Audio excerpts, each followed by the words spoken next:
সুপ্রিয় দর্শক, আসসালামু আলাইকুম। এআর ফুডে আপনাদের সবাইকে স্বাগতম। আশা করি আপনারা সবাই অনেক অনেক ভালো আছেন। আজকে আমি আবারও চলে এসেছি নতুন একটি রেসিপি নিয়ে। বিকেলের নাস্তার জন্য আলু আর ময়দা দিয়ে তৈরি করে নেব অনেক বেশি স্পাইসি আর ভীষণ মজাদার পটেটো রোল। ঘরে থাকা অল্প কিছু উপকরণ দিয়েই তৈরি করে নিতে পারবেন এই পটেটো রোলটি। প্রথমে ময়দার ডোটা তৈরি করে নেব, আর এজন্য প্রথমে মেজারমেন্ট কাপে 2 কাপ ময়দা নিয়ে নিলাম। আর এখন এর মধ্যে দিয়ে দিচ্ছি 1 চামচ লবণ, সাথে দিয়ে দিচ্ছি হাফ চামচ বেকিং পাউডার,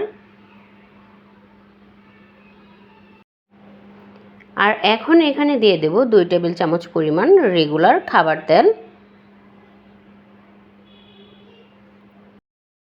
তেলটা দেওয়া হয়ে গেলে সবগুলো উপকরণ একসাথে ভালো করে হাত দিয়ে মিশিয়ে নেব। 2 কাপ ময়দা থেকে অনেকগুলো রোল তৈরি করা যাবে, তবে আপনারা চাইলে আপনাদের প্রয়োজন অনুযায়ী আরও কম বা বেশি করে নিতে পারেন।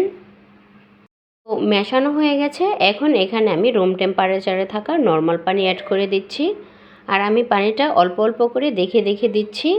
তো এভাবে দেখে দেখে দিয়ে আমি ডোটা তৈরি করে নিচ্ছি। তো তৈরি করে নিলাম ডোটা। এখন এটাকে আমি একটা ঢাকনা দিয়ে ঢেকে সাইডে রেখে দেব। এখন আমি আলুর পুরটা তৈরি করার জন্য এখানে সিদ্ধ করা আলু নিয়েছি, আর আলুগুলোকে হাত দিয়ে ভালো করে ম্যাশ করে নিলাম। এখন এখানে দিয়ে দিচ্ছি 1 চা চামচ পরিমাণ লবণ, সাথে দিয়ে দিচ্ছি 1 চা চামচ পরিমাণ ম্যাজিক মশলা, দিয়ে দিচ্ছি 1 চা চামচ পরিমাণ ধনিয়ার গুঁড়া,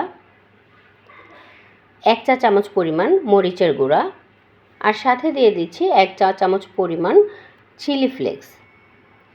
এখন এখানে দিয়ে দিচ্ছি 1 টেবিল চামচ পরিমাণ ময়দা, তবে আপনারা চাইলে ময়দার পরিবর্তে এখানে কর্নফ্লাওয়ারটা ব্যবহার করতে পারেন।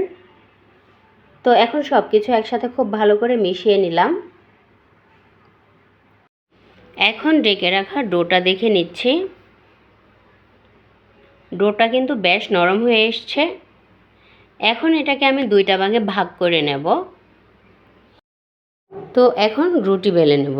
এখানে আমি বড় সাইজের একটা লেচি কেটে নিয়েছি, আর এটাকে এখন আমি সাধারণত আমরা যেভাবে রুটি খাই সেভাবে বেলে নেব, তবে এই রুটির সাইজটা একটু বড় হবে, আর রুটিটা কিন্তু বেশ পাতলা হবে। এটা বেশি ভারী করা যাবে না। এখন রুটির মাঝখানে ছোট একটা বাটি বসিয়ে দেব, আর এর চারপাশে এভাবে আলুর পুরটা দিয়ে দেব, আর এটাকে হাত দিয়ে খুব সুন্দর করে বিছিয়ে দেব। তবে আলুর পুরটাও কিন্তু বেশি ভারী করা যাবে না। তো এভাবে বিছিয়ে দেওয়া হয়ে গেলে এর মধ্যে থেকে বাটিটা তুলে নেব। তো আমার বিছিয়ে দেওয়া হয়ে গেছে, এখন বাটিটা তুলে নিচ্ছি। এখন একটা ছুরি দিয়ে আমি এটাকে এভাবে কেটে নেব। তো আপনারা দেখতেই পাচ্ছেন আমি কিভাবে কেটে নিচ্ছি। আপনারাও ঠিক এভাবেই কেটে নেবেন।